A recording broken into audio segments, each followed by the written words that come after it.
welcome to BAM Weekly, the show where we chat some sports, the show where we chat some entertainment, and then at the end we put it all together to chat some sports entertainment, better known as wrestling. We're your hosts. I'm Boris, and as always, I am joined by Matt. Bonjour. How's everybody doing out there? We hope you're doing well.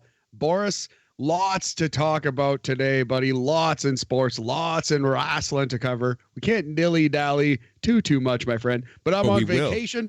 We will be doing some dillying, and we will be doing some dallying. That's for damn sure. Just a little bit. I'm on vacation, homie. Life is good. I got a nice, cool water here. Not going too hard yet. You know, it is a Monday afternoon. But life is good, man. It's time to celebrate the summer. Yep. Yeah, exactly. Happy July 4th to all of our American listeners, and a happy belated Canada Day to all of our Canadian listeners. And just have a happy summer to everyone listening wherever in the world you are. I was looking at our stats, Matt, and we have some interesting countries where people listen to us. You know that we have some Aussie listeners? Yeah, I know we do have a good bit of Aussie listeners. We get a bit of Aussie love on the TikTok as well. The TikTok tends to blow up when I'm asleep. People down under are watching them videos. So it's pretty cool. Yeah, shout out to our Australian listeners down under. Love it.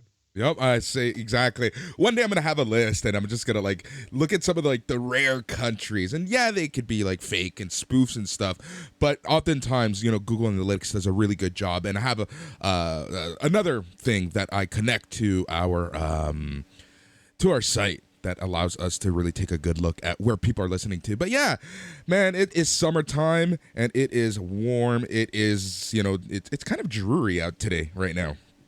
Yeah, it feels like it's going to rain here in Toronto. It's a little bit of a dark day, but there's a nice breeze. I got every window in my house open, getting some airflow in here. It's very, very good. It could be worse, man. It was hot and humid and sticky recently, so it's nice to get some airflow in the city of Toronto. Yeah, exactly. All right, like you did mention, we have a ton to get through today, and so we're going to get started with some sports chat. And I think one of the topics that was kind of suggested for us to chat about was what in the hell is going on in college sports, particularly USC, UCLA, Big Ten, Pac-12. What does this even mean? So let's start at the most basic, Matt. The most basic is that NCAA is a very screwed up system. Yes, so there's basically 200 to 250 Division I teams separated into various leagues, if you will, various conferences, groups, and a couple, 2 or 3, 5-ish independents, right? So the Pac-12, the Pacific 12, lost their 2 big heavy hitters in one fell swoop here. Yep. All right, so here's kind of how, let's break it down. All right, so there's 120 schools. There are 10 major divisions. Out of those 10, you have 5 big ones and 5 kind of smaller ones.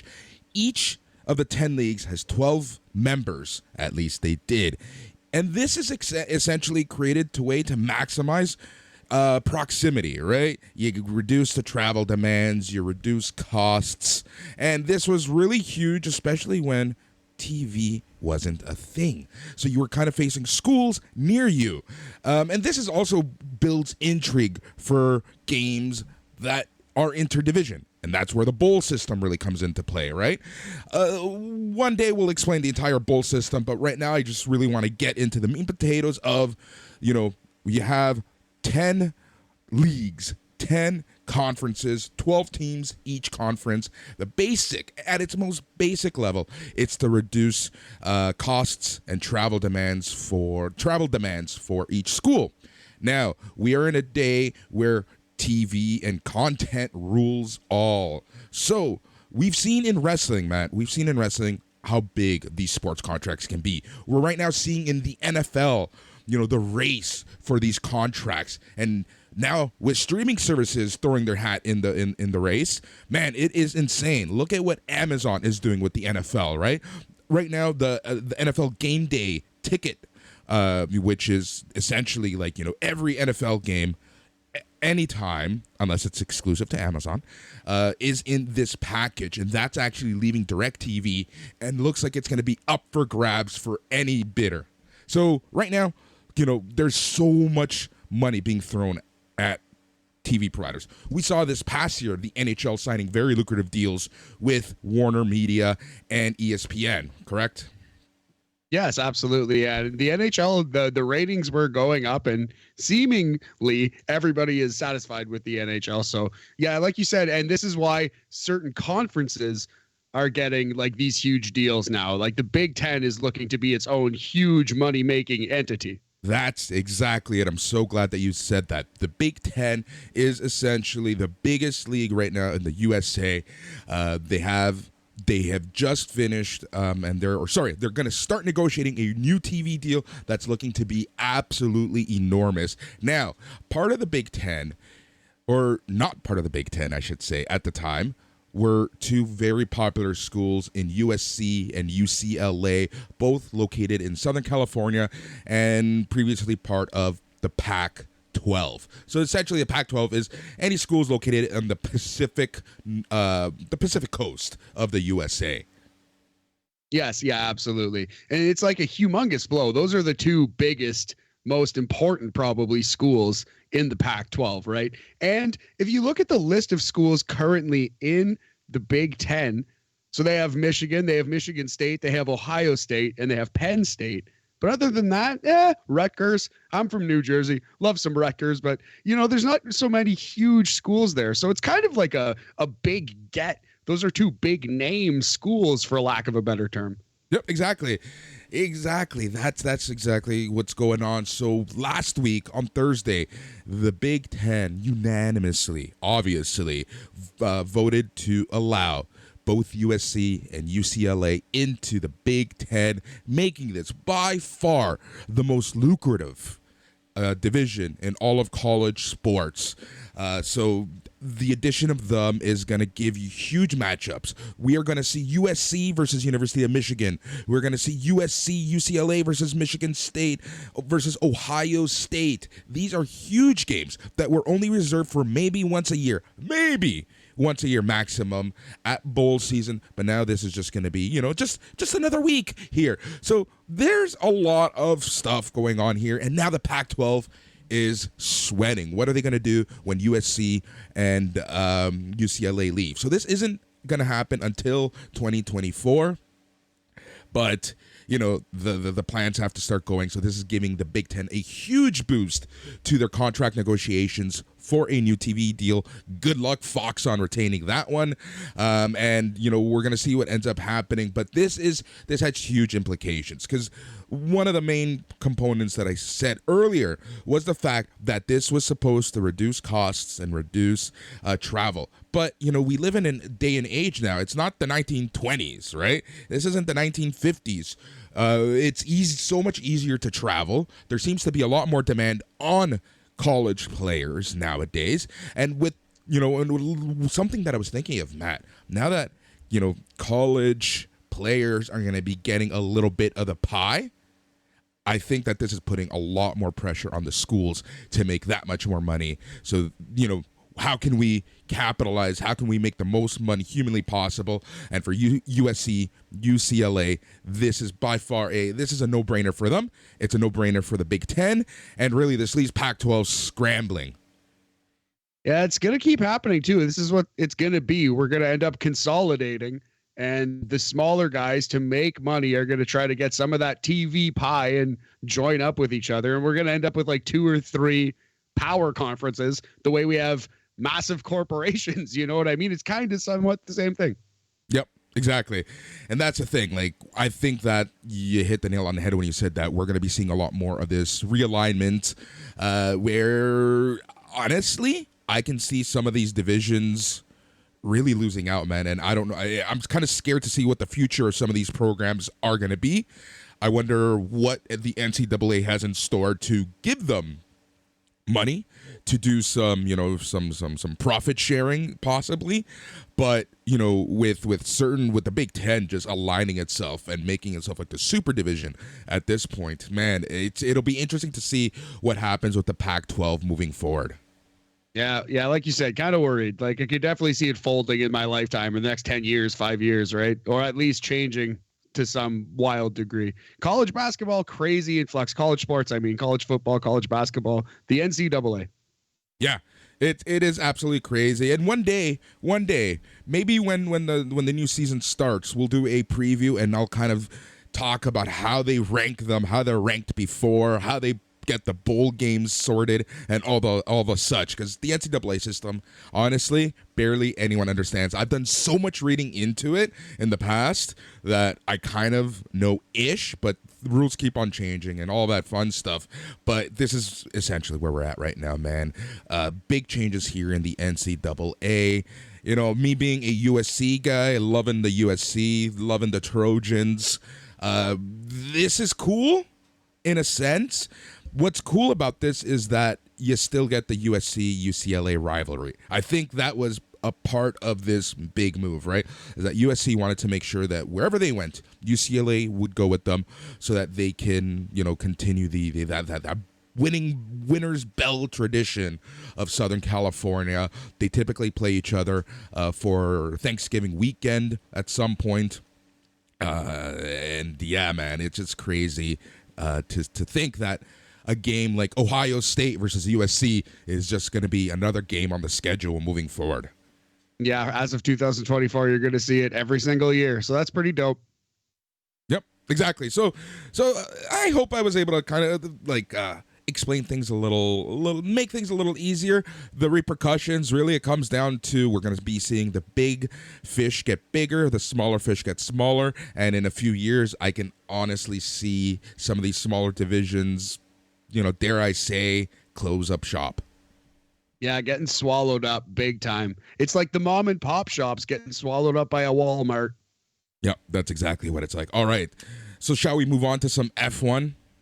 Yeah, man. Again, this is more, again, your jurisdiction. As much as college football is a blind spot, any auto racing is the blindest spot I have in sports. But the Canadian Grand Prix did happen quite recently, right? Yep, the British Grand Prix happened just yesterday on Sunday. And there you go. Yeah, it was, you know, the biggest story wasn't even the fact that Carlos Sainz won his first F1 race. It was the big crash involving Chinese driver Zhao Guanyu. It was scary, dude. This was a very, very scary looking crash. I think one of our listeners put it up on the BAM board. And I haven't seen it yet. It's crazy. So essentially, the car... Is he okay? Yes, the car flips over, completely flips over. It's on its back at this point, right? Or on its front, on its head, and it's dragging through the track, through the safety, hits the barrier, and ends up in like the weirdest position. And the only reason that Guan Yu is alive is because of the Halo safety system. It is crazy to think that this was something so opposed by so many drivers, and so many teams back in 2017 when it became mandatory. You know who one driver who opposed this was? Who's that? Lewis Hamilton, the same person who wants to keep wearing his bling. True. Well, yeah, like that, though we briefly talked about the Lewis Hamilton jewelry thing. I don't really want to get too deep into that, but good thing that they did institute it, and I'm glad that this guy is okay, man. Oh my God, yeah, I'm just looking at some pictures of it right now, and that seems absolutely insane. F1 is crazy. I definitely not taking away anything from the athletes who are like in auto racing, because it's an incredibly dangerous, crazy sport. Oh, it absolutely is. You know, I was doing some quick reading before we started recording, and essentially the Halos, it absorbs huge impacts, you know, when the car is upside down. It can take the weight of a London double-decker bus. Oh, wow. Yeah.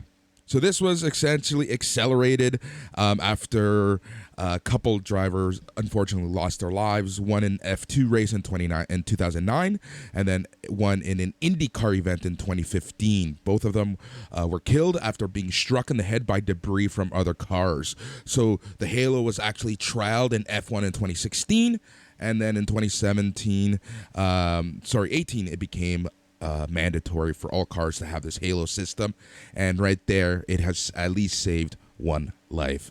So that was the big story coming out of the British Grand Prix. Glad that it's a happy story at the end of the day, but watching this live, dude, it was scary as all hell. Man, I couldn't imagine. Yeah, dude, that's wild. But yeah, thank God he's okay. Yep. All right, what else do we got on the docket, Matt?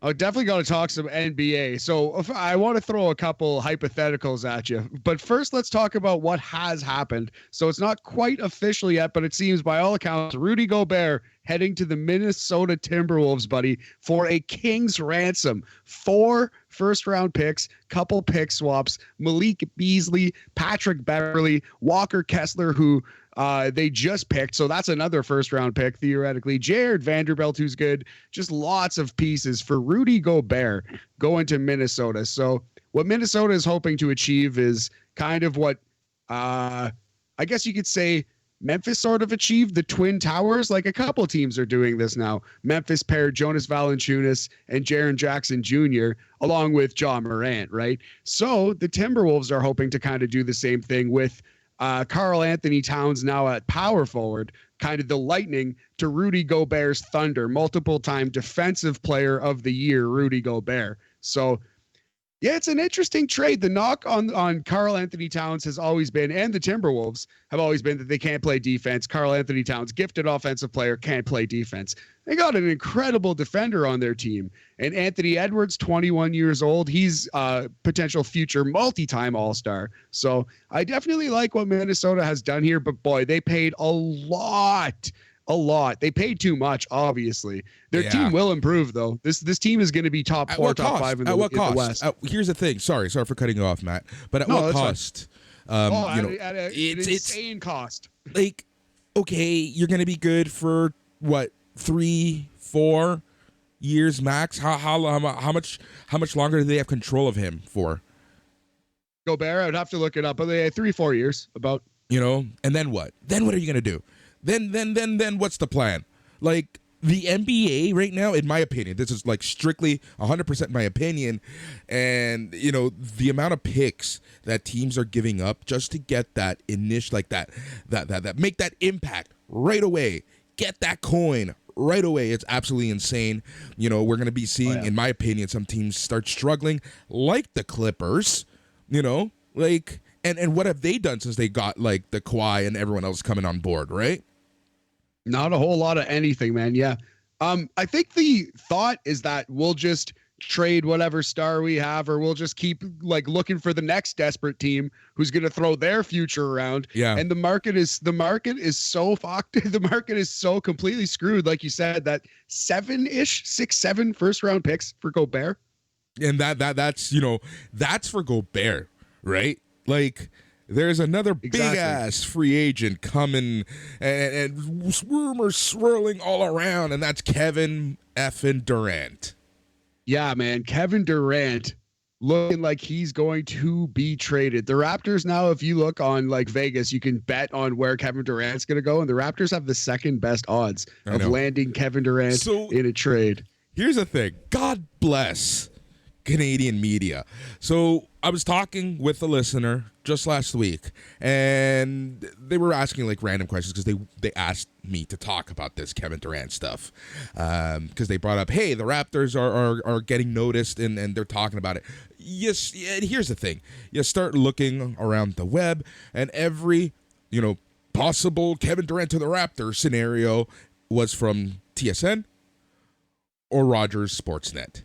So, okay, power to them for talking about this and making this, putting this all on our wish list, but, and the power to them. And I'm sure that, like, Masai has done wonders before, and I'm not saying it's not possible, but I'm just saying that, we have to take a step back and take a look at all of the NBA. We're in such a Raptors bubble sometimes here in Toronto, and it happens with the Jays. Every offseason, every free agent is being, positioned to the Jays, right? So sometimes we just have to take a step back.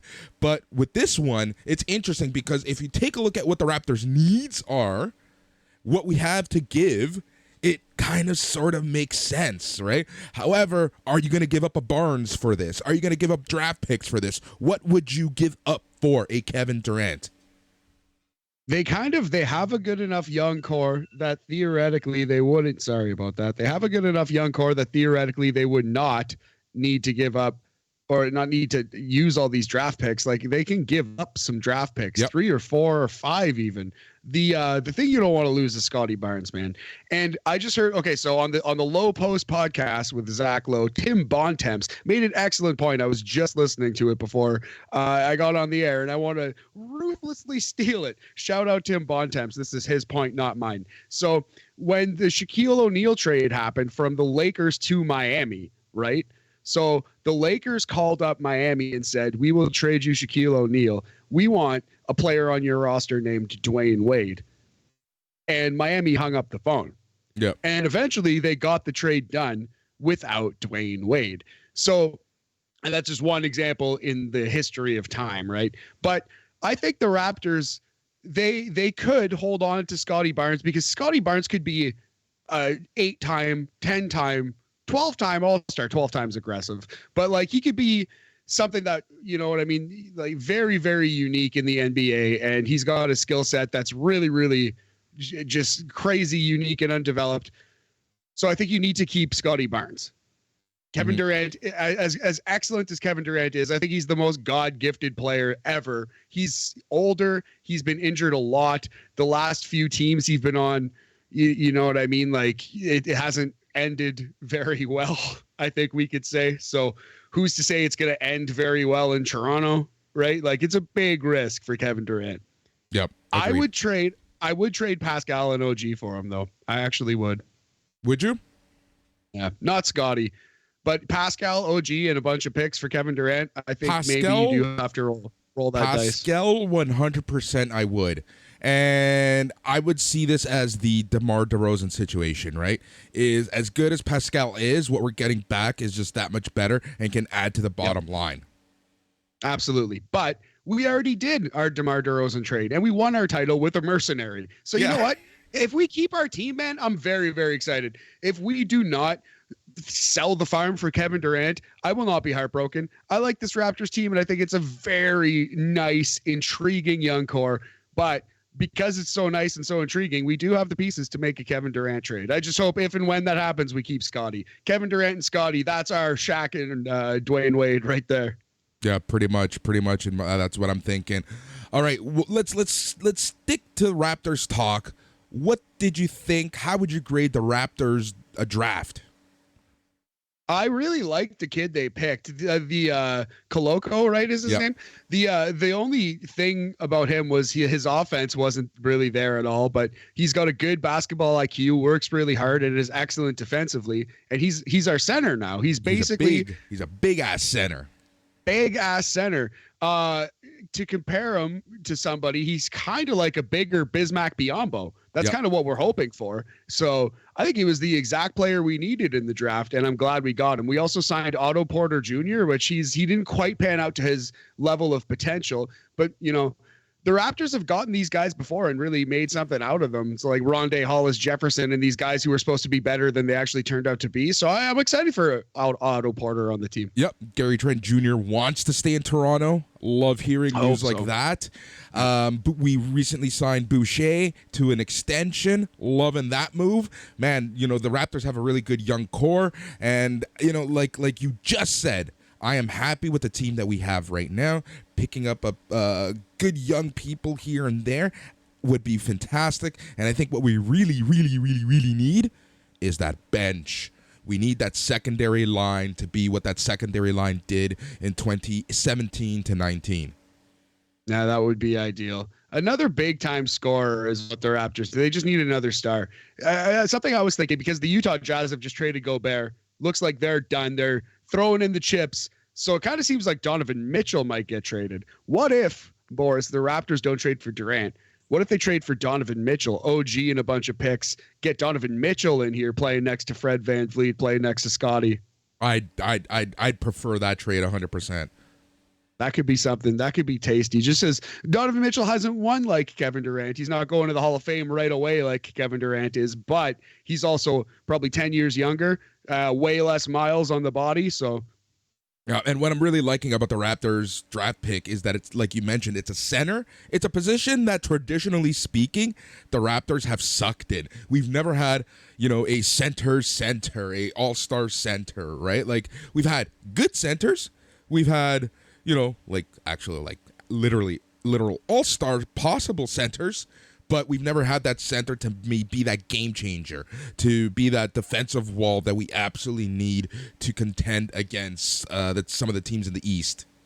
Yeah, our best Bosch power forward, right? Anthony Davis or Antonio Davis, sorry, back in the day, power forward. Our best pure center probably that we've ever had might have been Valanciunas. And like you said, he's really no defense. That's exactly who I was thinking of when I said, as I'm saying, is Valanciunas has probably been our best center that we've ever had.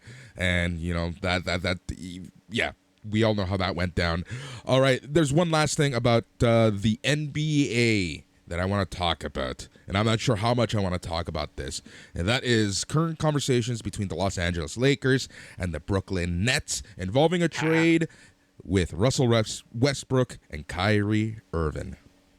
Oh, man. So that's just funny for so many reasons. First, let's talk about how hilarious it is for the Lakers to reunite Kyrie and LeBron. But Kyrie, LeBron, and Anthony Davis is an incredible amount of talent. Now, I don't know if you can trust any one of them for any reason ever. Like LeBron, you can obviously trust, but he's getting older now. Not at this point in their careers. I think at this point in their careers, they're looking after themselves more. And this is the issue that I have with the Lakers. It's why I said the Lakers would not be a good team, and I was pretty right about that. I thought we would at least squeak into the playoffs, and the Lakers are built as a playoff team, but I'm not shocked about how things went down for the Lakers. The point I'm trying to make is that the Lakers are full of superstars who are at the point of their career where they are looking out for themselves, dare I say, a little more selfish. Yeah, I think that's kind of fair. Well, LeBron has already said he's going wherever Bronny, his son, goes if his son makes the NBA. So he's already got a clock on his Lakers tenure anyway. All right, Rey Mysterio, calm down. No, it's true. He is Bronmanic Mysterio. I love it.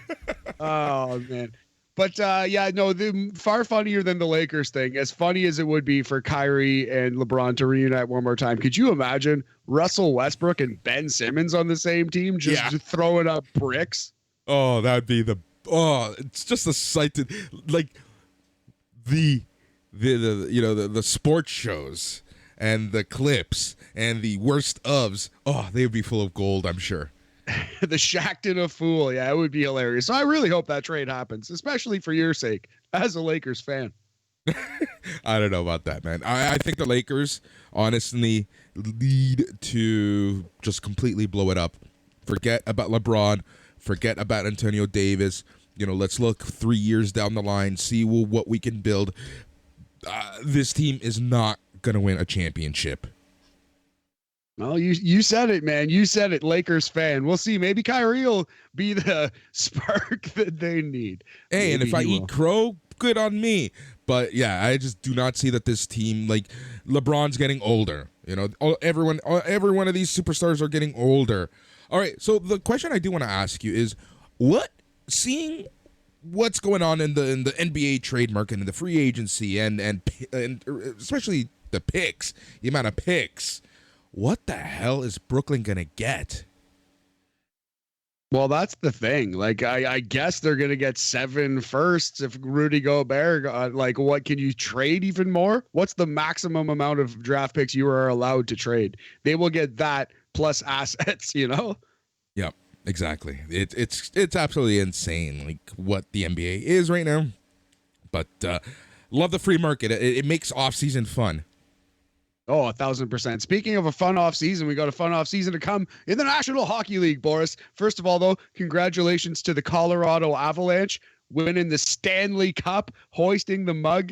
That was always nice to see. They deserved it. They were the best team all year, I think, at least on paper, if not Florida Panthers won the President's Trophy. But the Avalanche were the best team all year. They deserved it. So Lots of changes might be coming to Colorado, though, and it's going to be a really fun offseason. Lots of free agency, big names. So Darcy Kemper, Colorado's goalie, and Nazem Kadri, one of the MVPs of the playoffs, they could both go.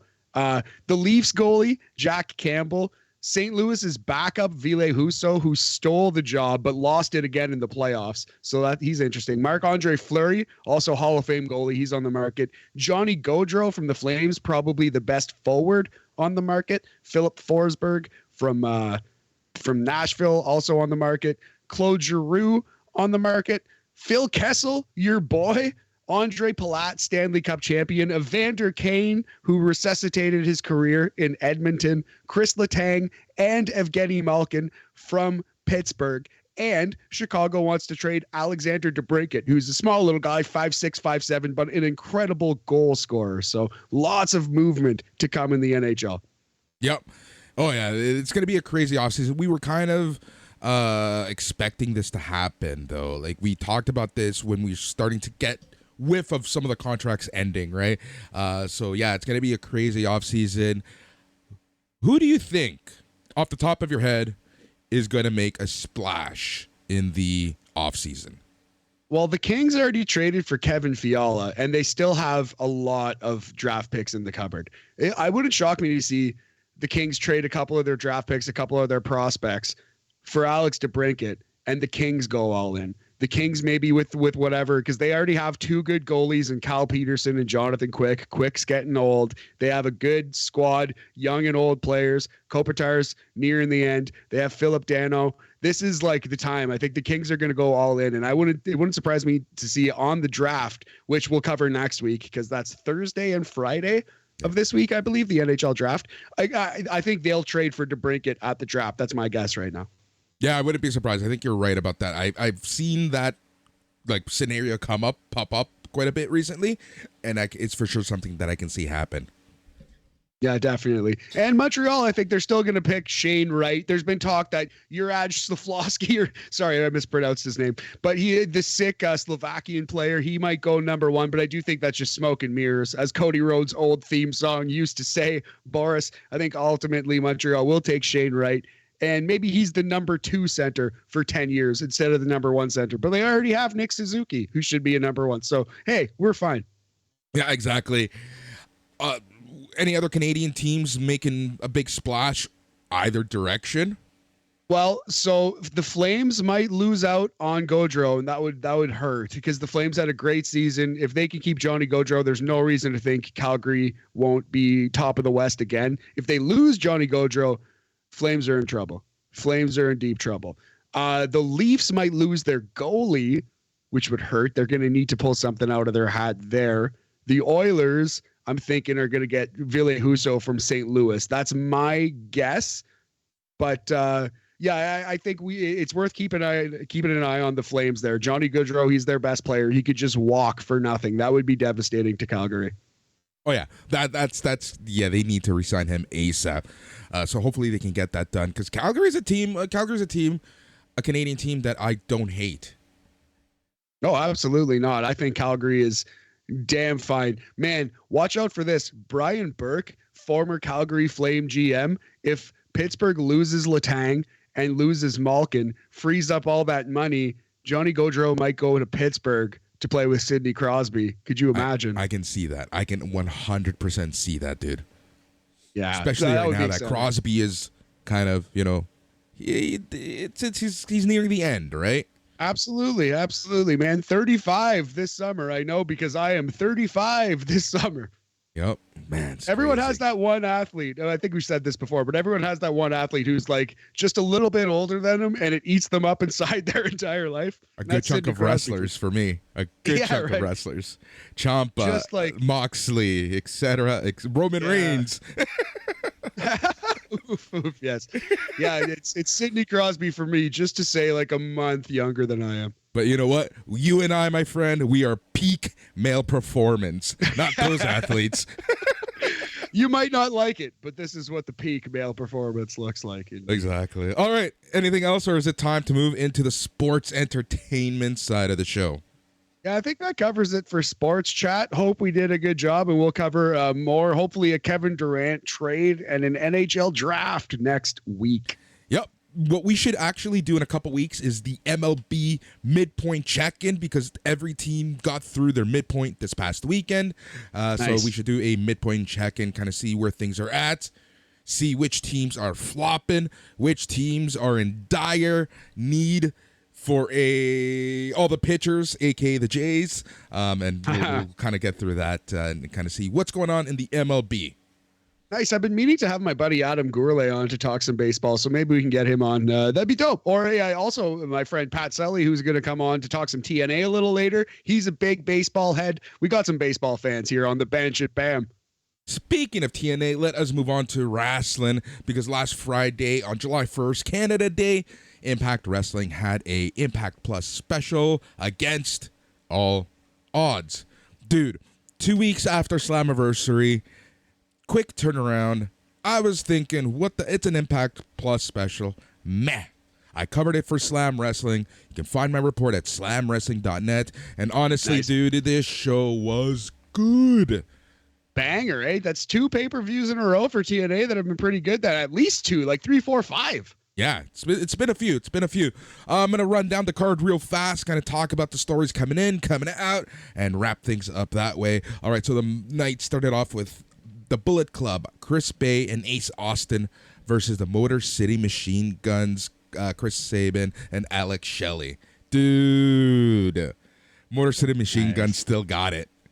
Nice. Yeah, and that's funny because one thing I did see from the show is a tag team, I'm sure we'll talk about a little earlier, later, that may not still got it as much. So it's nice to see that the Motor City Machine Guns still, in fact, do have it in the ring.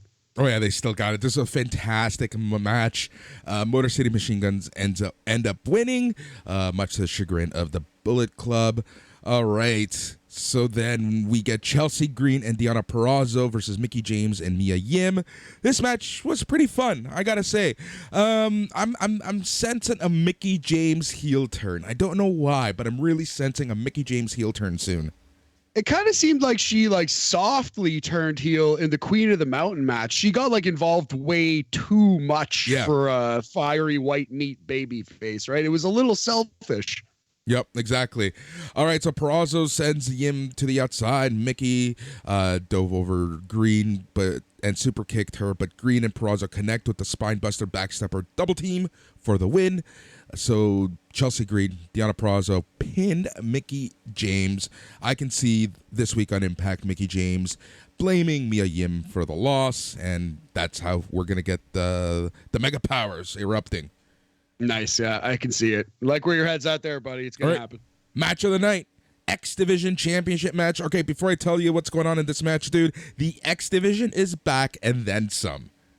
Yeah, man. Speedball Mike Bailey. He's one of the best in the world. Trey Miguel, awesome. Ace Austin, awesome. Even Steve Macklin has been doing good work. They have some good names in that division right now. Yeah, they really do. So this match was the match of the night, and it was your champion, Mike Speedball Bailey versus Trey Miguel.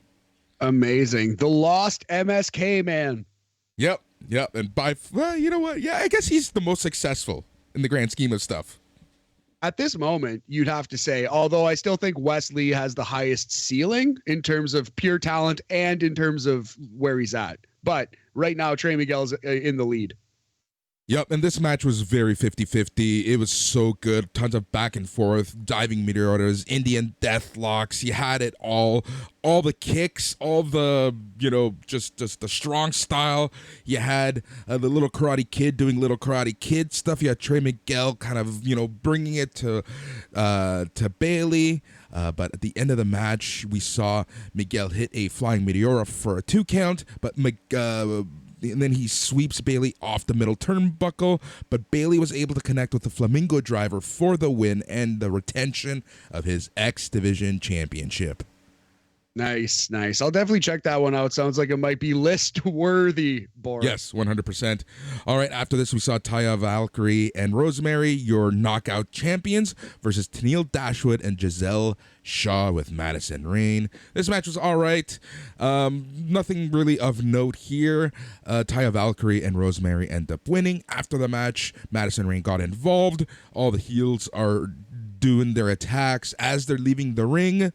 Misha Slamovich comes out, hands a signed picture to Tennille Dashwood, and that's essentially a sign saying that she's next.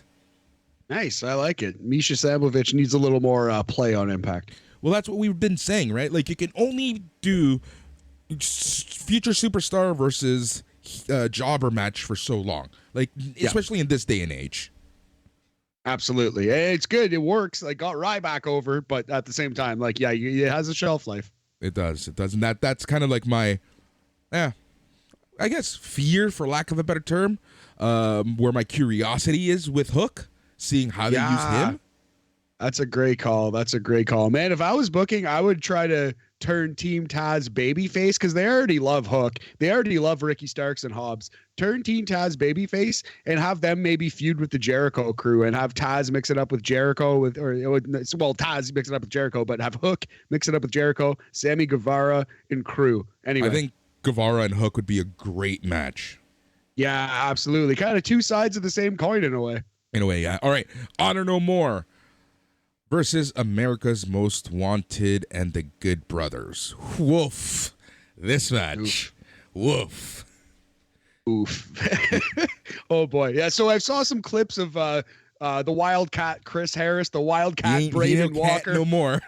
He ain't no Wildcat no more. Yeah, no, he is the old cat just sitting there in a ball on the couch, just meowing angrily. He is past his prime, but it's nice to see him get hopefully what is one last final run here, one last final appearance. Yeah, and even the Good Brothers, man. Luke Gallows is just, I don't know whether he's injured, beat up, old, out of it. I don't know what's going on, but he just doesn't look as sharp as he typically does in the ring. Shite. Might be that. I know you don't like him too much to begin with. Never been a huge Doc Gallows man. Yeah, this match was meh at best. America's Most Wanted and the Good Brothers end up winning. All right, we got a Clockwork Orange House of Fun match between Sami Callihan and Moose with your special guest commentator, quote the Raven, nevermore. Yeah. So tell me about this, because I heard Raven I heard one person say he was hilarious and another say he was extremely annoying and they hated him. So how'd you feel about Raven here? He was both. He was both extremely hilarious and absolutely annoying, and kind of tried to overshadow the match and put himself over. Kind of sounds like classic Raven. Kind of sounds like everything we've known and come to expect. If you've ever heard a Raven shoot interview or anything other than his character, kind of sounds like what you'd expect. Yeah, exactly. All right, so this match had broken glass. This match had Lego. This match had a bunch of stuff. This match had staplers. You got Callahan getting a stapler to the head. You get Moose getting stapled, his balls stapled. As you know, to your typical Sami Callihan match. I want to see him fight in a regular match one day. That would be nice. But Moose ends up winning and gets the win back. So this feud must continue? Maybe. Maybe we can get the rubber match in a God knows what. Yeah, geez. Scaffold match. You already did a Monsters Ball. You did a Funhouse, or whatever you want to call this match. Yeah, so what's left? So Elevation X, that's what it was. That weird scaffold match. I think that's what it was. Or maybe you can do the Ultimate X between Moose and Sami Callihan. Oh God. I don't know. Poor Callahan. All right. The Knockouts Championship match, Jordan Grace versus Tasha Steelz. This match was pretty good. Simple, but pretty good. Savannah Evans obviously tries to get herself in the match one too many times. Jordan Grace knocks her out. Ends up hitting a Grace driver for the win. Very good match. Very fun. I can see this feud continuing. But this is pretty good. Pretty good showing for Jordan Grace excellent showing for Tasha Steelz. Nice. Good to hear that, because I feel like this is something we've said often on the podcast. Tasha Steelz kind of got jobbed out in her title reign. Yeah. All right, and this is kind of where it's weird. Okay, so you had Savannah Evans kind of really getting herself involved in the match, and this theme continued with the main event. And the main event was Josh Alexander versus Joe Doring with Cody Deaner at his corner. Now, after seeing Savannah Evans constantly getting involved, we saw the exact same thing with Cody Deaner, and that to me was like just really weird booking. I understand you want to have your the Knockouts championship and your heavyweight championship as to close the show, but having essentially the same basic idea of the match being the same was odd for me, and that took me out of the main event just a bit. Not to take away anything out of Josh Alexander and Joe Doring going at it, but the booking was just weird for me. No, that makes a lot of sense, man. That sounds just on paper. I hadn't seen it, but it sounds very, obviously it would. Yep. Sounds very dumb. And what I love, though, like the commentators really putting over the fact that Joe Doring was a All Japan champ, that he's tough as nails, and that's basically what we got. Joe Doring was out there to kick Josh Alexander's ass. He throws him to the corner. He's punching him, all the punches, all the forearm. Alexander times a perfect duck from an elbow. He hits a C4 spike on Doring for the win. So your winner and still champion, Josh Alexander. Matt, that was your show. Overall, I would give this show 4 Shark Boys out of 5. Nice. That's a solid show. Nice. Absolutely. Yep, so that is where we are with Impact Wrestling. Next week, we'll chat a little bit more about their weekly TV and see kind of what's going on as we lead into Bound for Glory in October. Beautiful. Bound for Glory in October, right? Yeah, I guess we're getting there, man. It's almost TNA WrestleMania season. Yeah, exactly. All right, man, so we are going to move on. So we have 2 shows to throw ratings on. Matt, I'm going to let you take the floor for these because you are our ratings man. So have fun. Yes, sir. Yeah, thank you very much, buddy. I'll do play-by-play here. Just quick, we're not going to go like beat-by-beat reviews of the match. We're basically just going to tell you who won and the rating, essentially. But we will start with AEW versus New Japan Forbidden Door. That was June 26th, 2022. So 13 matches on this show. An incredible show. Too long, too much good wrestling, too much of a good thing, which is a good problem to have, but it is AEW's problem. But an incredible show. 7 out of these 13 matches made our year-end list that we just did. The top 122 of 2022. Available wherever you get your podcasts, Boris. All right. So anyway, let's start with the pre-show. Bishamon, Hiroki Goto, and Yoshihashi faced The Factory, Aaron Solo, and QT Marshall. This was the worst match on the show. About an average wrestling match, I would say. 2.5 doors out of 5. 50% Mendoza line kind of match. All right. So remember last summer or fall in the G1 when we were praising Yoshihashi and saying like something happened, something clicked, and he's so good? Well, whatever clicked is gone. What happens in Japan stays in Japan, I suppose. Yeah, but he just has not been good. I have not really enjoyed what he's been doing. Even these Road 2 shows that they've been running in Japan, he's just no bueno. No bueno. Yeah, QT tried a space flying tiger drop. It did not go well. It's probably the worst one I'd ever seen. I don't know. But good attempt, I guess. You got to respect the try for QT. But anyway, I was very much a pre-show match. Next up, we had Lance Archer versus Nick Comoroto. I like this. This was a hard-hitting, mean guy match. Lance Archer wins in 6 minutes and 8 seconds. Let's go 3 doors out of 5 for this one, Boris. 60% Jim Morrison percentage. This match easily could have ended before it even got started with Lance Archer doing cannonball into the ring and almost breaking his neck. That was hilarious. He tries to dive roll into the ring and head plants immediately as the match begins. But still, I thought it was pretty good overall.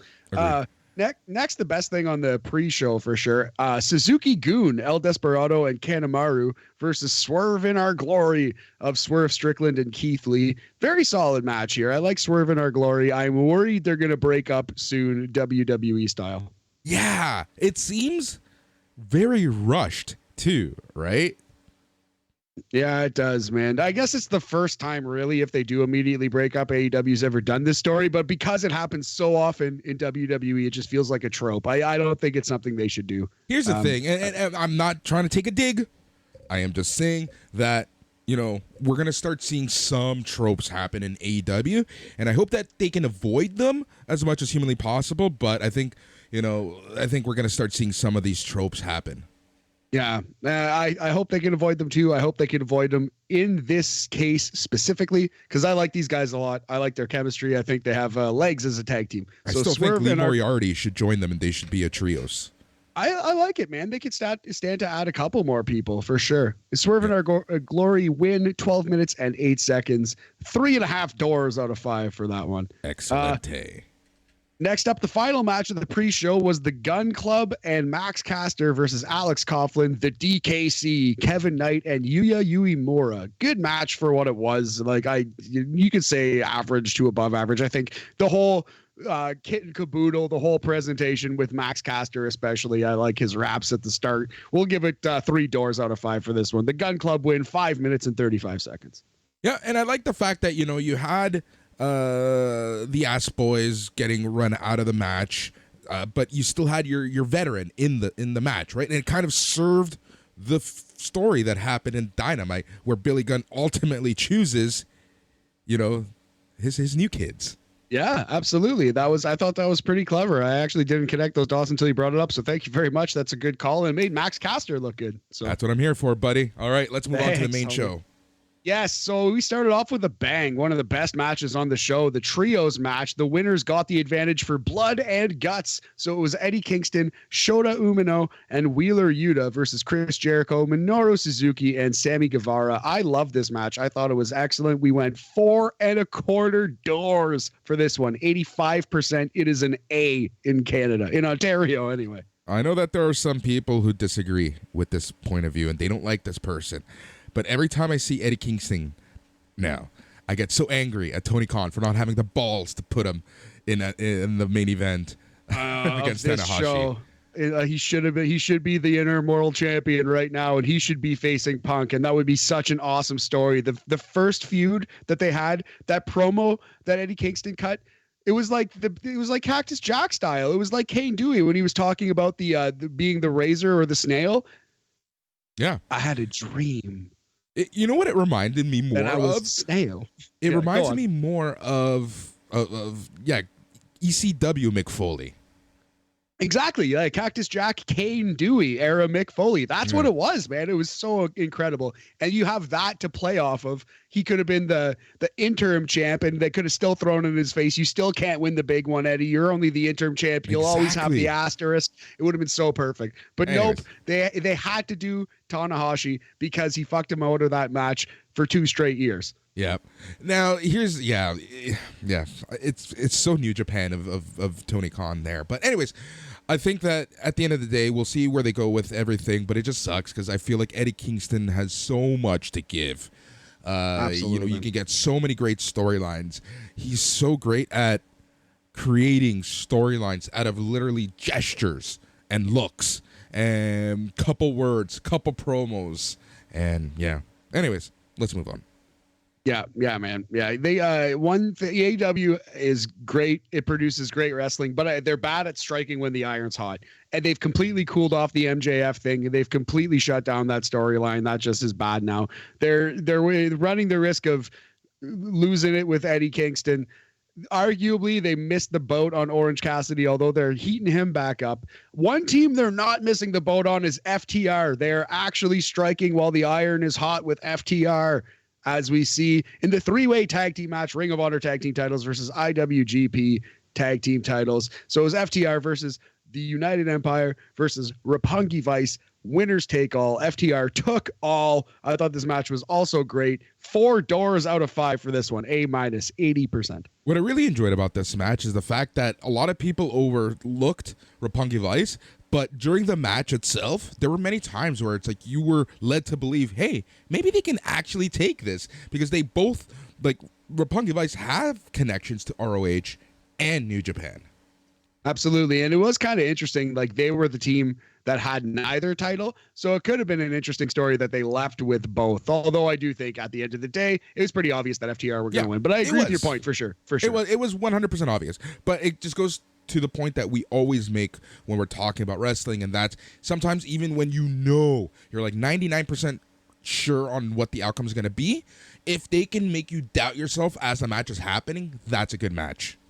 Absolutely right, man. Absolutely right. And here's a match where it kind of happened as well. 4-way match, All-Atlantic title, Clark Connors versus Malachi Black versus Miro versus Pac. Another great match. Another 4 doors, another A minus, and I'd say. And Clark Connors for a second looked like he was going to win this friggin' title. Yeah, he did. He really did. MVP of the match for me. Yeah, big time. I would agree with that. So yeah, that was match 7. Good match. Pac wins the title there. And I like what they're doing with this All-Atlantic title. He's already got some matches overseas booked. He's already got some indie matches booked where he's going to defend this title. Pac is. So I kind of like it being the all indies title. Yeah, I kind of had a feeling this is what it was going to be, which is good at the end of the day as long as they are safe.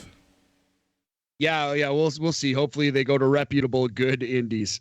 This next match was also on our list, although it was right near the top. Trios match, Dudes with Attitudes versus the Bullet Club. Another great match, another A minus, I would say. 4 doors out of 5. They made Sting look like $1 zillion in this match. Yep, exactly. Absolutely great stuff. Match number 9, slightly disappointing, but still overall a good wrestling match. Toni Storm versus Thunder Rosa. I think Thunder Rosa's title reign has been the worst AEW title reign to date of anyone in any division. I know we've talked about this a lot on BAM, and every time it just comes up, it hurts me so much just because what are they doing? It's like, how can you, like, screw it up like this? Like, I don't know how else to put it. I don't know how to be nice about it. It's just like she always has the worst and least important match on the pay-per-view. So you're doing a bad job on this one, in my opinion. But this match was okay. It was just on this show. It was unfortunately the worst thing on the main card. Still above average. We're going to go 3 doors out of 5 for that one. Yeah, and I maintain something is up with Toni. Something is up with Toni Storm. It might be. Match number 10, a lot of people's match of the night. I do think it was my match of the night, although it was close between match 10 and 11. This was the IWGP United States title, Orange Cassidy versus Will Ospreay. Great match. The final appearance of the Pixies, Where Is My Mind song for Orange Cassidy. We're going to go 4 1/4 doors for this one. Solid A. 85%. Not quite a classic, but better than just great. It was something special. You know what I mean? But I wouldn't call it an all-time classic, but I would call it something truly special. It was an excellent wrestling match. I'm not going to tell my grandkids about it. I'll tell you that much. Exactly right. But you loved it in the moment. Yeah, so exactly. Great. So that's 4 1/4 in our opinion, my opinion here. Another 4 1/4 star, 4 1/4 door match. Claudio Castagnoli versus Zack Sabre Jr. This match was great. I could understand an argument that this was your match of the night if you want to say that. Yo, for sure, 100%. I'm still tossing which one is my match of the night, whether it's this one or the Orange Cassidy Ospreay match. Still not sure. I would give it to this one just because I'm just a more fan of what this match style was. I can get behind that. I think off the top of my head, I had Zack Sabre Jr., Claudio Castagnoli, the 49th best match of the year. And I think I had Orange and Will Ospreay, like 37, 36-ish IRC. I don't know. Mm-hmm. Mm-hmm. Yeah. So this is a match that kind of fell apart a little bit due to Adam Cole's concussion. It was still good for what it was. The IWGP World Heavyweight Title 4-way match. Adam Cole versus champion Switchblade, Knife Pervert, Jay White versus Kazuchika Okada, the Rainmaker versus Adam Page, the Hangman. So I did think this was a good match, very good wrestling match, but it didn't quite hit that great level. Perhaps you could blame that on Adam Cole's concussion. Or you could just blame on the fact that it was a 4-way for the IWGP Heavyweight Championship. Absolutely. Fair enough, man. Fair enough. So, yeah, I would say it was a B, not an A, but still very good. So we're going to go 3.5 doors out of 5, 70% for that one. That brings us to our main event. Thank you. Thank you very much. Brings us to our main event, big homie. Interim AEW Men's World Title, Hiroshi Tanahashi versus Jon Moxley. I thought actually this was one of the first times that I can remember Tanahashi looked a little old. He looked a little slow. They do a good job in New Japan of, and I'm only watching the absolute biggest matches too. But watch the they do a good job of. Yeah, maybe I should. They do a good job with Tanahashi of kind of protecting him, for lack of a better word. But he looked a little slower here. Still, it was a great match. I just wish we could have seen it 2013. Tanahashi versus 2022 Jon Moxley, you know? Yeah, exactly. But you know, it was still a good match. Such is Tanahashi, life. Yeah. Tanahashi is still a great. He still can hang, you know? He's not embarrassing himself. Oh, absolutely not. And he's like Ricky Steamboat, man. Ricky Steamboat showed up when he was like, what, 56, 58, had that match with Chris Jericho, looked better than 90% of the WWE. Hiroshi Tanahashi, he'll be able to go until he's 50. It's just he's no longer in his prime. It's just a fact. Yeah, exactly. Him out of his prime is still like amazing, but you should have seen this guy in 2012 to 2016. Yeah. Exactly. That's exactly it, right?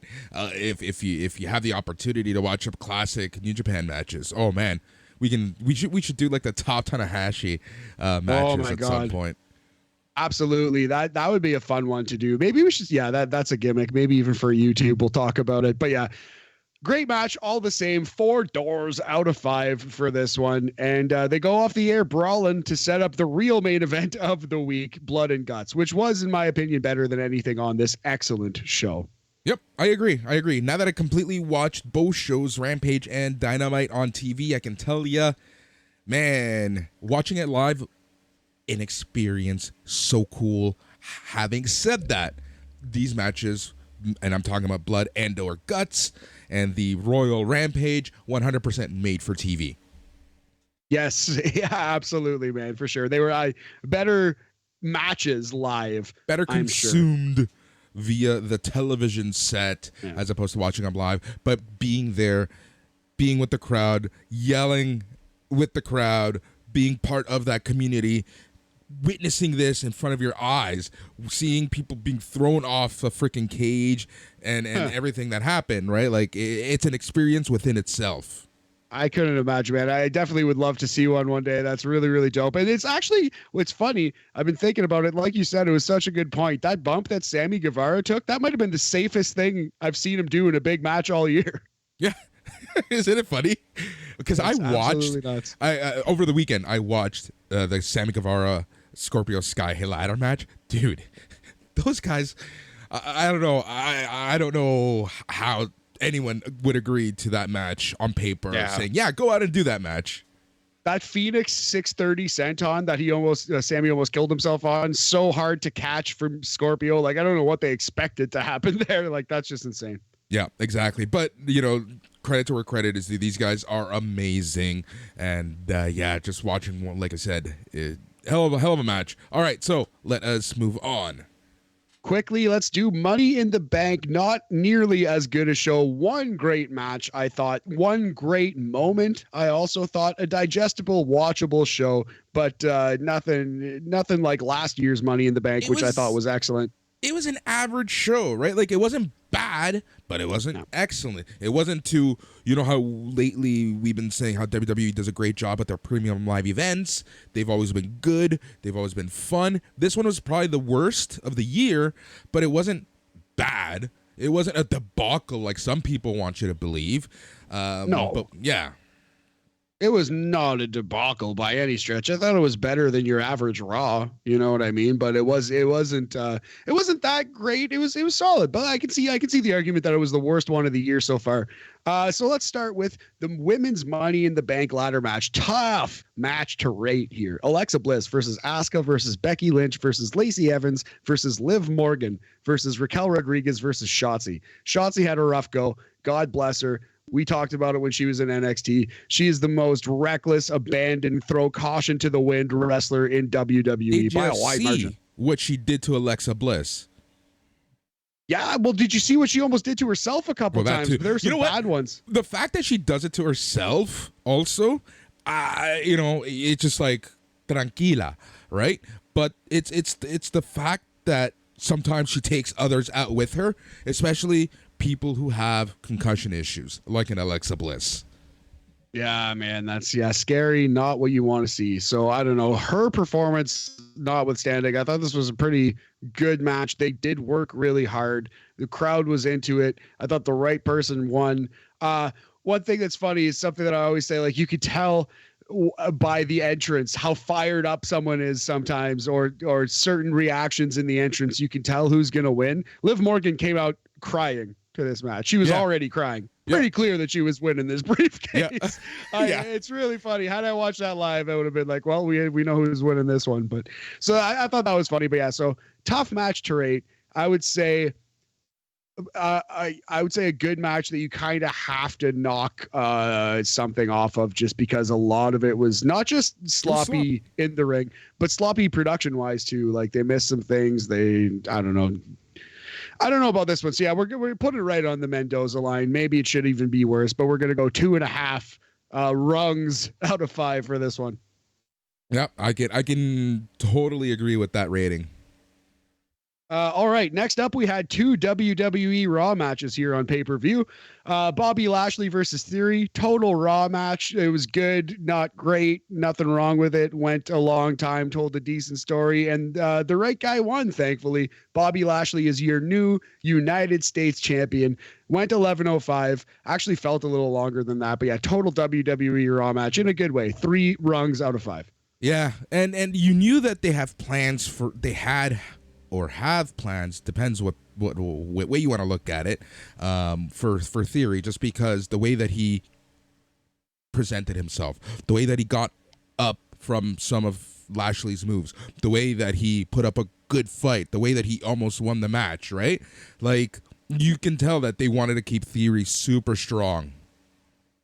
Yeah, big time. And he did look good in defeat. Absolutely. It's a really good call, buddy. It kind of telegraphed a little bit, if you're paying attention to what would happen in the next fucking segment, or not the next segment, sorry, the main event segment. The next segment was another WWE Raw match here on pay-per-view. Bianca Belair versus Carmella. Copy and paste my review from the other one. This actually went 7 minutes, this match. Bianca wins clean. I thought the finish was really good, and I loved Corey Graves' performance. Corey Graves has had an awesome year. I don't get people who don't like Corey Graves. He's a good announcer, and he's gotten better since he's married Carmella, and he's working that into his deal. I like when Corey Graves announcing a Carmella match is always hilarious. I forget which match it was where Corey Graves and Pat McAfee were together. Holy shit. Those two together, you can tell that they just loved working with each other. Yeah, that's dope. But we need to see more of it.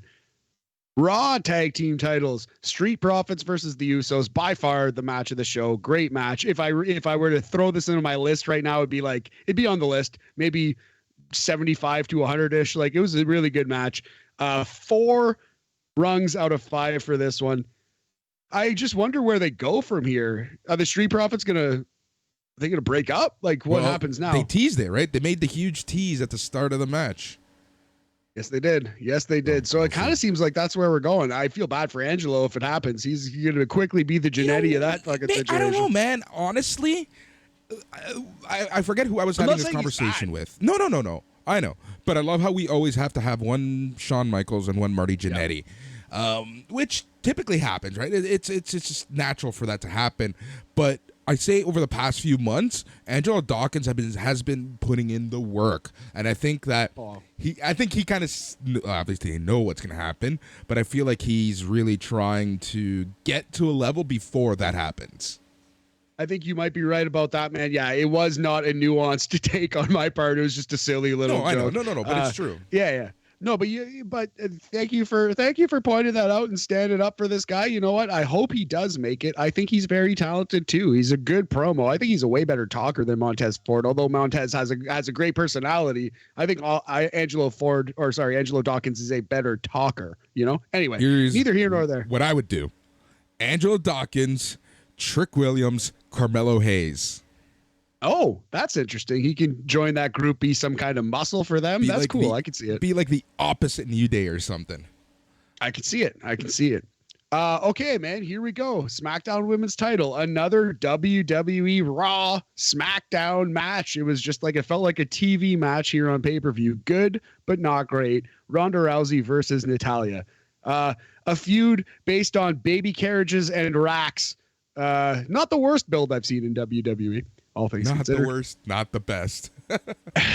So yeah, and that describes this match pretty well. I'd say another 3 out of 5. Good, not great. Another C, another 60%.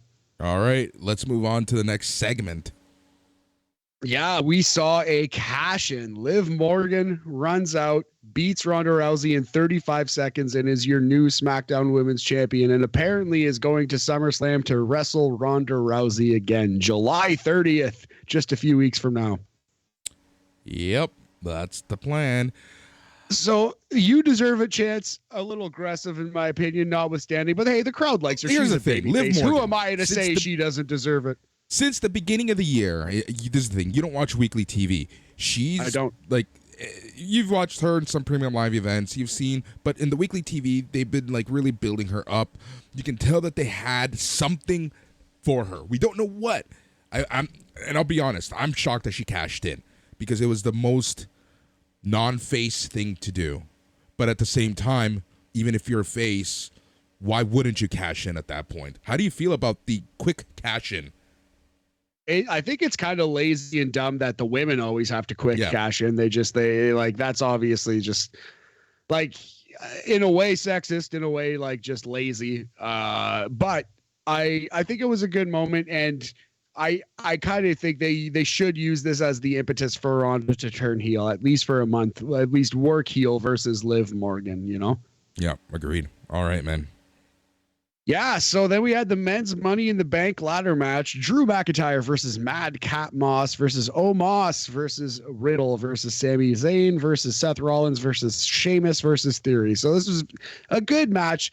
Obviously, like some incredible risk taking. Riddle hits a beautiful RKO off the ladder. Like there's some crazy spots, but just Omos slowed this thing down to a crawl anytime he was in it. And Theory coming in and winning it was just a very disappointing end to mediocre to decent show, you know? Well, yeah. What I will give them credit for is anytime Omos did get involved, it was a 7-on-1 or a 6-on-1 affair at that point, right? So I like the fact that they found ways to take him out to minimize his time in the match. So that's good.